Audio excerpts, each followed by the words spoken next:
Jen, let me ask you this real quick. If a quiz is quizzical, what is a test? In your hand or your mouth.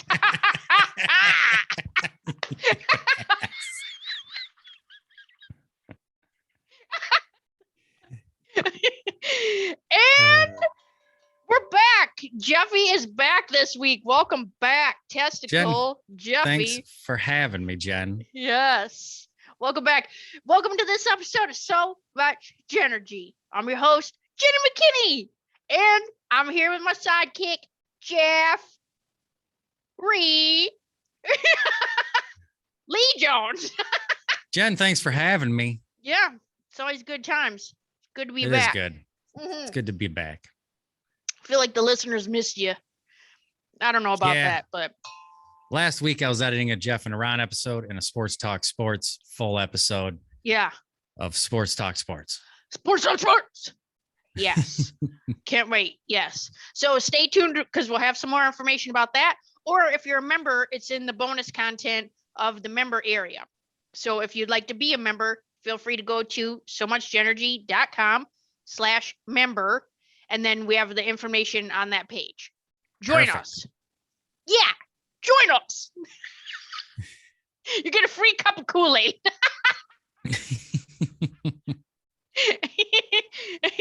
Oh man, Jeffy. All right, what do you got this week? This week, Jen, not too much. I got a hernia and a herniated disc in my back. So I'm dealing with that. Yeah. So shouldn't it be like a he Nia instead of a her? Because you're a her. A hymnia? Is it a hymnia? Is that when you sing too much, you pull a hymnia? Oh, me. Nope. So I was dealing with that. I'd take my stuff all the way over to Dad's because of his foot and his leg, broken leg, ankle, whatever. Yeah. We set up over there for Jeff and Iran. We're doing that. This is kind of funny. Griff, my oldest, claims the other day, he goes, I'm just like Papa, except instead of a broken leg, I like girls with a lot of eyeliner. Yeah, that's not pretty even much the same. That's spot on. You're just not like even Papa. Related. But okay. No, but besides that, Griffey's been jazzed all week. He cut a lot of negativity out of his life, just negative people, negative things that kept putting him in negative situation type things. He cut a lot of that out. Since then, his music really has, I think, went up a couple pegs, and the quality of his friends and his focused on his t-shirt business and things like that after he got rid of all the negativity. So he's been amped about that all week. Yeah. But yeah, besides that, on top of that, Andrea got this email. All right. And there's a phone number and you call it and there's kindergartners that give you a pep talk. Do you know what I'm talking about? I did call it. Did you call that number? Yeah. The one that hit was like all the kids yelling, like they were all just cheering and laughing and clapping. You call it and there's different options on like some, if you want a pep talk, some might just be like, I think it's like listen to a kindergartner sing a song. Yeah. I think but they're all different options and it's free. But that number there is 1-707-998-8410. Okay. And I'll give it again here in a second. Yeah. But it's some kind of kindergartners giving a pep talk project. Mm-hmm. It's some project. And then after you listen to it all, if you feel like donating money, you can, or you can hang up and call back and try other options. But it is a riot. It is a hoot. And it's kindergartners that give you a pep talk. Like, yeah, I'm glad you're just you. Way to get up and start your day. Oh, It was hilarious. Oh my God. So is that what made Griff change? Did he call that number and then made some changes? No, that was a separate incident. I'm not sure what caused him to make the change. Really, he got tired. He had one or two friends that were bailing all the time. Every time they'd make plans, they'd bail. And he just got tired of being let down. So he cut them out of his life. Yeah. And then another friend of his, she was just kind of depressed all the time and a real downer. Okay. So he's like, I hate starting out every day at school with having to hear an hour of just like, yeah. So he kind of cut that out of his life. And he's been focused on his music, which is good because he had a friend over the other day. And in one night, they wrote 2 songs. Dang. Yeah, I was psyched about that. Yeah. Real psyched about that. And and he's just been, his guitar skills have just gone up a notch. I mean, I know it's probably been 2 weeks since he's cut the friends out of his life. Okay. And in 2 weeks, his guitar skills have like doubled. Dang. So good for that kid. Yeah. Proud of him. That's amazing. Yep. Here's something kind of funny is I've been trying to do some kind of, and I talked about this on Jeff and Aram briefly, but trying to do some kind of project with my kids musically because they both play guitar. Griff writes a lot of his own music, songs, like a lot of his own, all of his instruments. And you ever met somebody who just has a skill and you're like, how does that person have that skill? Like I've had friends that are like are train wrecks of people, but they can draw really well. Yeah. You're like, how can you draw me sitting at a ram's horn with 2 different colored crayons as a superhero and it looks spot on badass, but at the same time, you can't even go get your license. Like, what the hell? You know what I mean? But we were, so I was talking to both my kids about trying to do something musically. And Griff was like, oh, have you heard Brandon's news? Like he released a sample of a song he's coming out with. And I go, no doubt, Brandon, it's our nephew, your sister's oldest. And so he played it for me and I heard it and I'm like, man, I go, well, I'm not a fan of the music that whatever he's putting his tracks over top of, but I go, I should talk to him and Chuck, see about starting some kind of band. And Griff was like, oh, if you're going to do a band, I'd join that. And I go, I've been trying to do stuff with you and neither of you guys want to do anything. Right. And then Em's like, oh, are you starting a band? Can I be in it? Oh, like he come out around the corner. So I'm like, well, let me talk to Chuck. And then we talked to Chuck, talked to Brandon. So now the 5 of us are going to get together and start some kind of band because musically we're all doing different things. Okay. But you know what I mean? Nobody's really doing anything, I guess, except Griff. Griff's always doing something musically himself. Yeah. And, but we had done that. So then Em was like, well, what can I do in the band? I go, probably play backup guitar. He's like, what can I do? Drums. And I go, well, if you practice and you want to play drums, you can try drums. That's fine.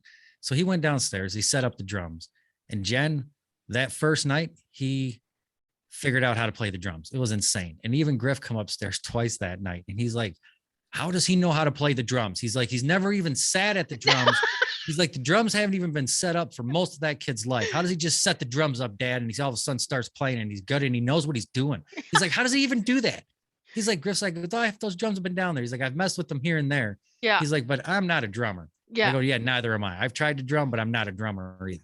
Right. And he's like, but he just sits down. The second night, they both got home from school and was down there playing drums. Griff went down there. Griff had him lay down all these drum tracks for like 2 or 3 different songs Griff's been working on, had Em lay down all the drum tracks for it. And by the time I got home, Griff was back upstairs, befuddled again. Like, how does he know how to do that? He's like, and he plays it. He's like spot on. He's like, without me even having to like tell him what drums I think it should go. He's like, He just knows. He's like, you know how long it took me to figure that out? Like what drums I even wanted there? Yeah. And so it's just, I don't know. So that's just been cracking me up. That is hilarious. But this is a totally different side conversation. At work the other day, I brought up that I was like, oh, I was in my house coat and my house shoes. And the guy at work's like, hold on, what? He's like, what do you mean house coat, house shoes? Like, it's like a smoker's jacket? He's like, you have like a pipe and like a Hugh Hefner smoker's jacket? I go, no, my house coat, it's my robe. I go, it's my robe and my slippers. He's like, oh, he's like, you wear a robe and slippers? He's like, what the hell? And then this other guy, Joe, went walking by, and then Matt, and he was like, hey, he goes, do you guys wear a robe? And they're like, no, what the hell? What, I look like I'm 60? They laughed and carried on. 3 of them sitting there. And then another guy come over, he come out of the restroom and he was sitting there. He's like, what are you guys talking about? I hear a bunch of hollering about robes. Yeah. And so Brandon was like, hey, do you wear a robe? Or, you know, and he's like, no. He's like, why would I wear a robe? So there's 4 of them there giving me guff about wearing a robe and slippers. All right. Which I'm not ashamed of. I didn't even deny it at that. No, I wear a robe. It's comfortable as shit. I don't give a crap. If I don't go past the mailbox in it, there's no problem with it. Yeah. And it's like wearing a towel with sleeves. Right. So there was 4 of them throughout the rest of that workday. All of a sudden, Joe, like maybe a half hour later, this guy at work, Joe, comes up and he's like, hey, he goes, I didn't want to say it back there. He's like, but I wear a robe. He's like, and slippers. He's like, I don't give a shit. I go, apparently you do because you didn't speak up back there, Joe. Yeah, he's right, like, yeah, I Joe. don't care. He's like, but us fellow Robians, we got to stick together. I go, what are you talking about? About an hour and a half later, Matt was like, hey, I didn't want to say it back there in front of everyone else. He's like, I wear slippers. He's like, I wear a robe in the winter sometimes. He's like, but I walk around the house with just a towel around me and my slippers. He's like, drives my family nuts. You know, he's like, you're doing more at least by wearing a robe, you know. And then the 3rd guy comes up like, right at the end of the day, we're standing there getting ready to punch out. And he's like, hey, I don't want to say nothing. I go, you know what? I go, if you tell me you wear a fucking robe, I said, I'm going to lose it. And he's like, yeah, I wear a robe. I go, you know what? I go, there was 4 of you guys there. 3 of you guys have already came up to me since then and said you wear robes and slippers. I go, but at the time, nobody wanted to speak up. You just wanted 4 of you guys making fun of Jeff in his house coat and house shoes. I go, but just so you know, all of you are doing all it. of you guys have come up to me, except one guy. The one guy still, the guy who started the whole, like, what the hell? Yeah. That I work with. He's like, I don't wear a robe or slippers. So he said the closest he does is he wears those Adidas flip-flop sandals. Oh, yeah, yeah. That just, they're not like flip-flops, but they're sandals. Rubbery. Yeah. He's like, I wear those in basketball shorts. He's like, that's all I wear outside of here. But besides that, the other 3 guys wear robes and slippers. And now one of them is even calling me Robian. Doesn't make any sense. Yeah. Stupid. What a mess. But I know. That's about what I got going for this week. What do you got going? Oh man. Well, I wanted to tell you this super cool story when we went to Doc's Rocks that so Josh's niece and her friend came to visit a week ago, and we took them to Doc's Rocks. We did buckets, and it was funny because Lauren was standing at one of the buckets and she started talking to Josh. And I said, hey, do you want to switch places so you can stand next to Hannah and I'll stand next to Josh? You know, I thought she wanted to stand next to her friend. Sure enough, we switched buckets, and the very first rock she pulls out of there is like the biggest garnet we've ever seen. Like if you take your middle finger and your thumb and make a C, you touch your tips together, that's how big this thing was. Wow. And so, but it doesn't mean that's how big it is when you cut it, but the bigger the rock option, it's usually the bigger the inside, right? Yeah, you're going to end up with a bigger cut. Yeah, for sure. So we end up going through the buckets. It's a great time. They have an awesome time. They're super excited to get through, like sifting their stones, and oh man, look at this. And like, it's so funny because all the workers always come over, you know, because we're always jazzed about whatever we're getting. And then, so we kind of check out and then go to lunch, found this fantastic restaurant called the Ale House, ALE House.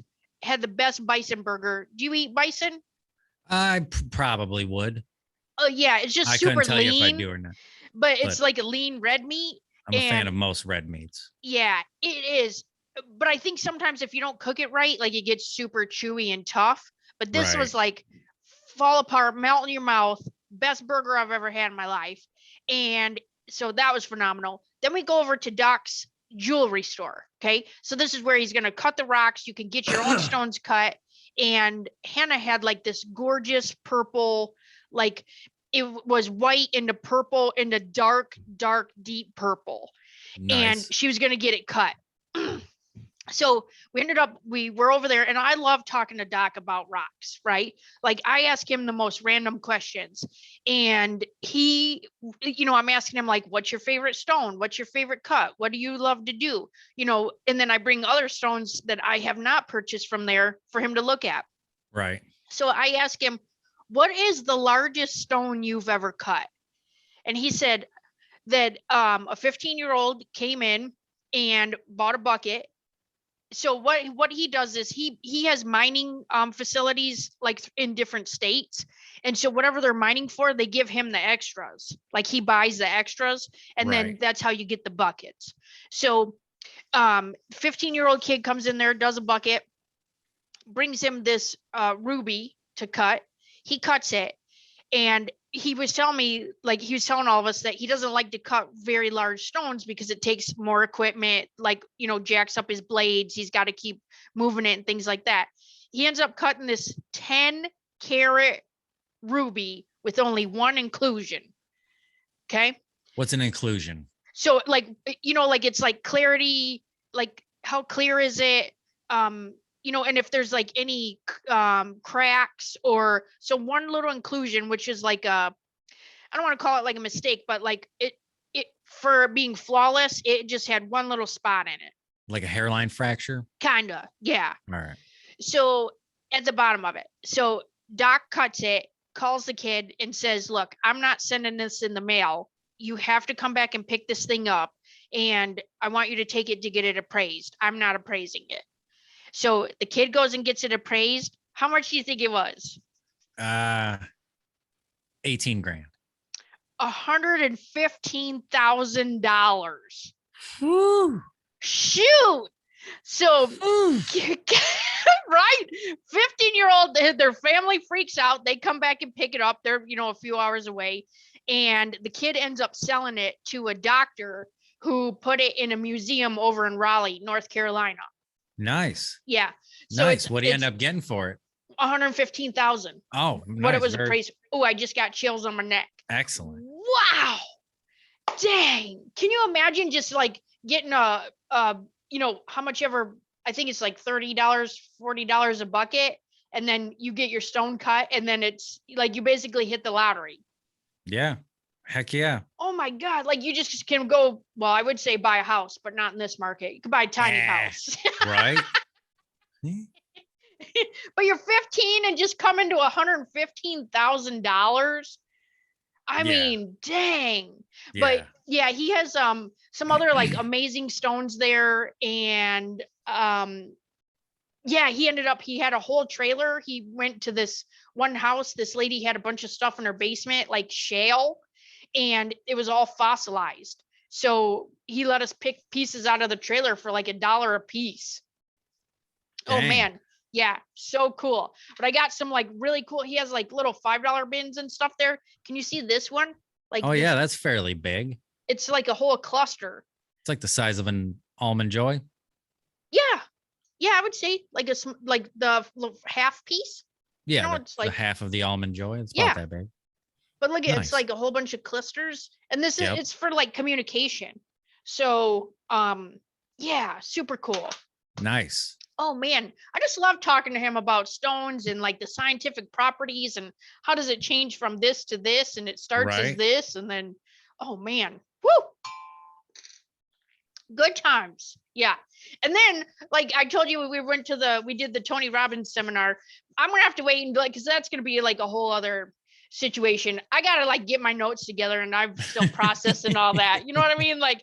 I think like I'm still 55 hours or something. Yeah, 55 hours in 4 days, and a lot of clapping, a lot of jumping, a lot of woohooing, a lot of boo-hooing because we were crying, laughing. Oh, for like Pete's sake. But by the end of it, we were supposed to be doing this meditation, and Peanut was having a hard time with the one girl's voice that was doing a meditation. And so she just started laughing, and I couldn't stop laughing at her. And it was a mess. We turned regular meditation into laughing meditation, and it was too much. And do you know how like did you ever have this when the kids were little, or like when somebody, how like somebody will yell, or like when Peanut was little, she would get like she'd cough real bad from her asthma, but it was like one of those coughs that like hurts your stomach and it's not you. Right. You know what I mean? When you're like, oh yeah. Ugh. There was one exercise where she was screaming so loud to like get things out. She was screaming in a blanket, and I couldn't stop laughing at her because of how much she was screaming. And then even Mr. Bill sent us a message like, hey, is everything okay over there? Like, he could hear us yelling. That's neighborly love when your neighbors are checking on you. Oh, that's embarrassing. He's like, is there a Michigan game on, or what's going on? And Josh is like, no, they're in a class. Like that explains it. Yeah, they're in a seminar together. Nice. Mm-hmm. Hilarious. So, yeah. All right. Yep. Did you want to, are we doing a list? I do have a list. I have a short list. You want to take a commercial break? Come back, do a short list? Yeah, let's take a break. Excellent. Break. Break. Break.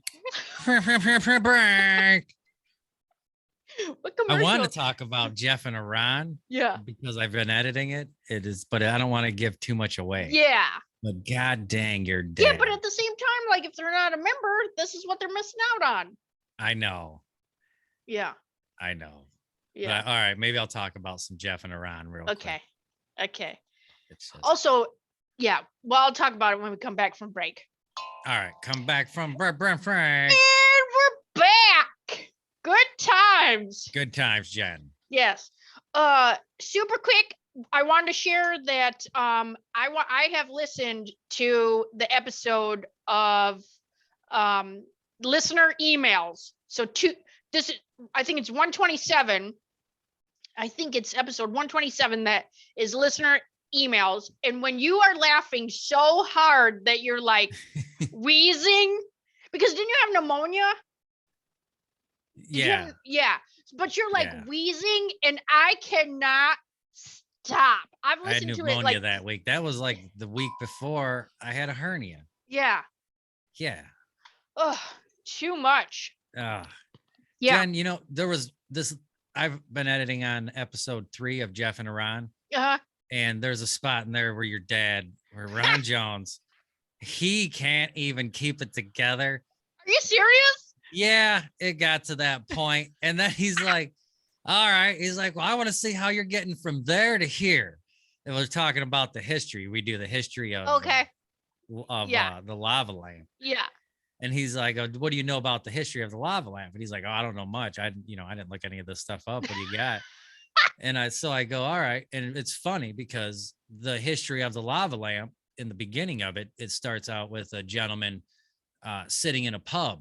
And this gentleman is kind of a local, he's locally famous, but he's famous for underwater nudist films.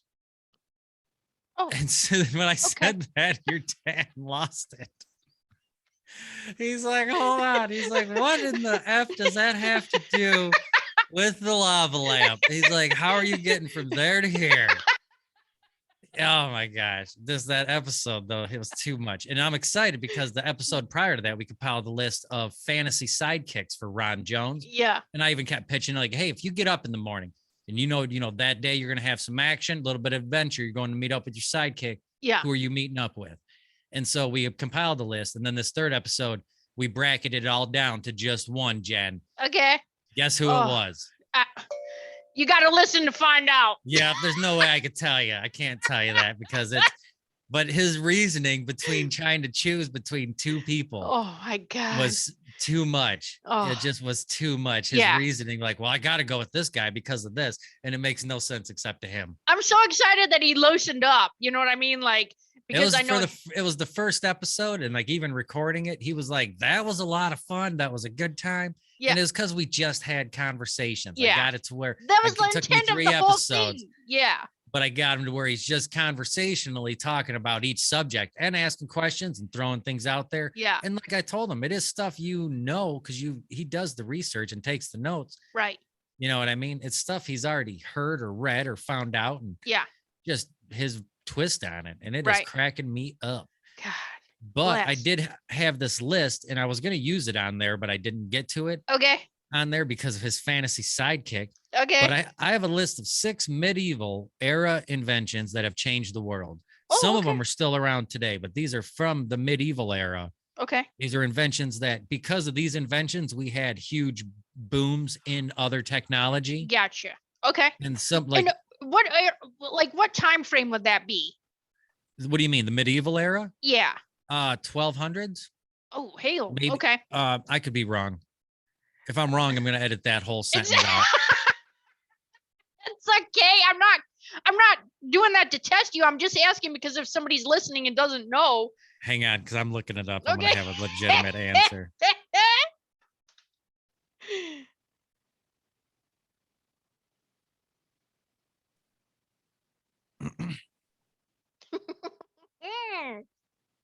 All right. What did I say? 1200? 1200. All right. Yeah, Jen, the medieval era, which is often the medieval era, a lot of people believe was 1200s and whatnot. That is totally wrong. It's about 476 is the beginning. Shoot. 476 AD is the beginning of the medieval era. Oh, that's like, you're just like 800 years off. It's okay. Yeah, a little bit. It's all right. You're going to get that sometimes. So this is a short list, Jen. 6 medieval era inventions that changed the world. Okay, Number 1, the printing press. It's one of the most important inventions of the medieval era. It's a movable version that you can just take paper, make copies of it faster instead of having to hand write copies of it. You know what I mean? But the printing press. Number 2, the coffee house. Coffee house was initially introduced to Europe within the 16th, 17th centuries, and it gained more popularity across the continent. Apart from its taste, another attraction that it came with coffee houses were serving coffee. People that didn't want to be dealing in alcohol, gave them somewhere else to go. You can still gather like a bar, but for coffee. Okay. The wheelbarrow. Oh, wheel. Yep. The wheelbarrow. The first wheelbarrows were made in Europe from 117. 117? 117 the year, Jen. That's when the wheelbarrow was first made. Year 117. That's crazy. I know, but that gave people the ability to like move things around easier. And then eventually with that came carts, things to just move other objects easier. Yeah.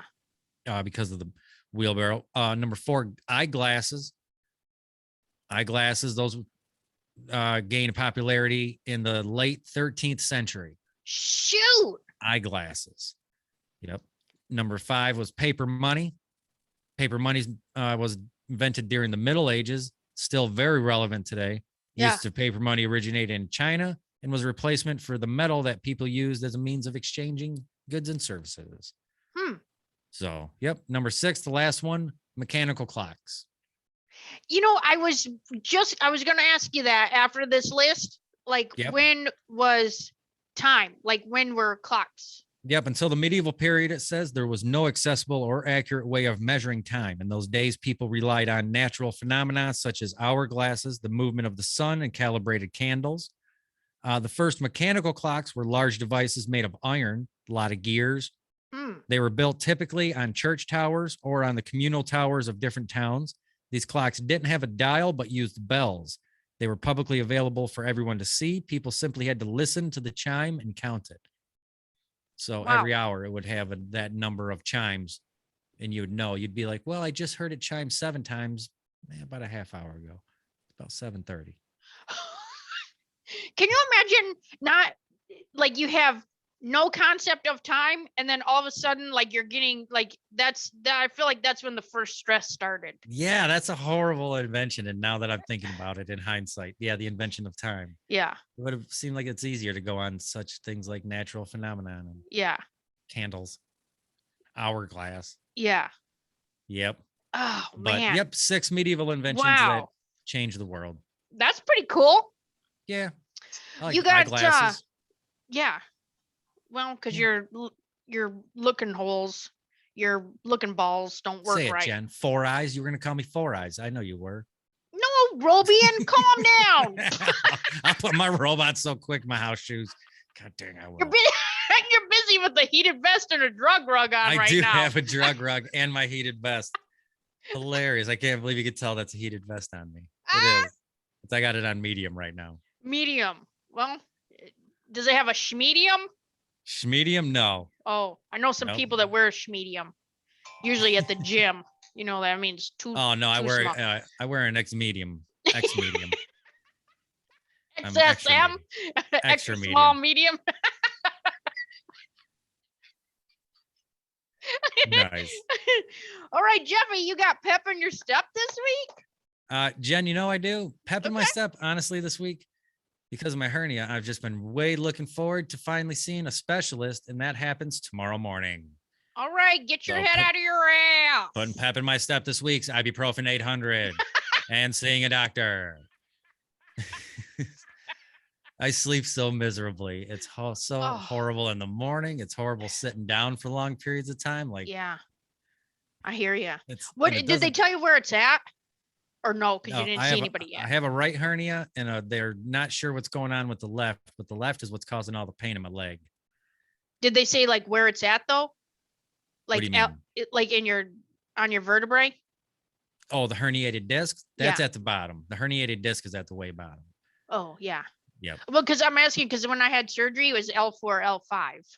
Oh, no, they haven't. I haven't even gotten to see a specialist yet. Oh, yeah. It's been 2 weeks. Tomorrow will be 2 weeks from getting it. Like from it happening to me. Yeah. And when I went to the doctors or urgent care that day, they made me an appointment at a specialist, and it was 2 weeks out. And that day is tomorrow. Dang. Oh, man. So tomorrow they're going to look at it, probably do ultrasound and something else and scope around in there, see what they're dealing with, and then set me up for a procedure date. Get it fixed. Trying. Woo. Woo, woo, woo. Yep, that's what's been putting pep in my step. Ibuprofen 800, seeing a doctor. All right. How about yourself? Good times. Really just like living best life. You know what I mean? Like, we changed some things that we're doing in eating. We're doing a smoothie every day. Like, I mean, I don't know how I can drink more water, but I mean, that's not possible. Can you put ice cream in your smoothie? No. Oh. Dang, I could get into that. I almost sent it to you because it's like it's a heavy metal detox, which is crazy. Yeah, I know. No more Metallica. You're breaking up. No, but it's like just heavy metals being in your body, you know, and like in your brain. Oh yeah. Yeah, I got a lot of that. Yeah. So the one guy on the at the seminar we were at, he was talking about how when you get tattoos, there's metal in the ink, and that's actually what's reflecting your tattoo is the metal in the ink. So when the ink, people think that the ink starts to fade. It's not that. It's the metal is actually being absorbed into your bloodstream. No doubt. Well, it is better that your tattoo reflects you than you reflect your tattoo. So make good tattoo choices. Yeah. So yeah, but just like when you look up like how terrible heavy metal toxicity is, like in the different things that can go wrong with that, it's terrible. So we've just been doing a smoothie to, you know, help with that. Smoothie it over. Smoothie. Yes. I'd rather take a shake and shake it up. Stupid. All right. Hey, if you want to spend more time with us and you want to join us on some live game nights, fun activities, bonus stuff, we're doing a lot of cool things coming up. Jeff Jones didn't send out enough bingo chips, so we got to wait on that. Give you a minute. I had one job. I dropped the ball there. More bingo chips will be on the way. So we would love to have you join our membership. It's a small investment of $35 for the year, and that covers well, actually that would help us participate in some live events that we want to do. You'll get free tickets to that. You do not get a members only jacket, unfortunately. That's yeah, no windbreakers will be sent out. But we do have some fun stuff coming up and planned. So, and that's where you can listen to Jeff and Iran, because that's Jeff and Iran, that's bonus material and other bonus content. Jen, speaking of bonus content, next week's episode is going to be Sports Talk Sports. Yes, Sports Talk Sports. So all you have to do is go to somuchjenergy.com member/member, and you'll find the membership there. It'll list all the fun things that you'll get, or if you want to be a sponsor and get your name out there. So that would be super cool. That's right, Jen. And remember, someone can't help everyone, but everyone can help someone. Okay. Well, you sound like you got heavy metal toxicity. Sorry, Jen, that's that ibuprofen kicking in. All right. Thanks everybody for being here. If you want to email us, you can always reach us at feelthejenergy@gmail.com. Don't be posting that on any bathroom walls. We appreciate that. And we'll see you again next week. See you next week, Jen. Next week. Sports Talk Sports.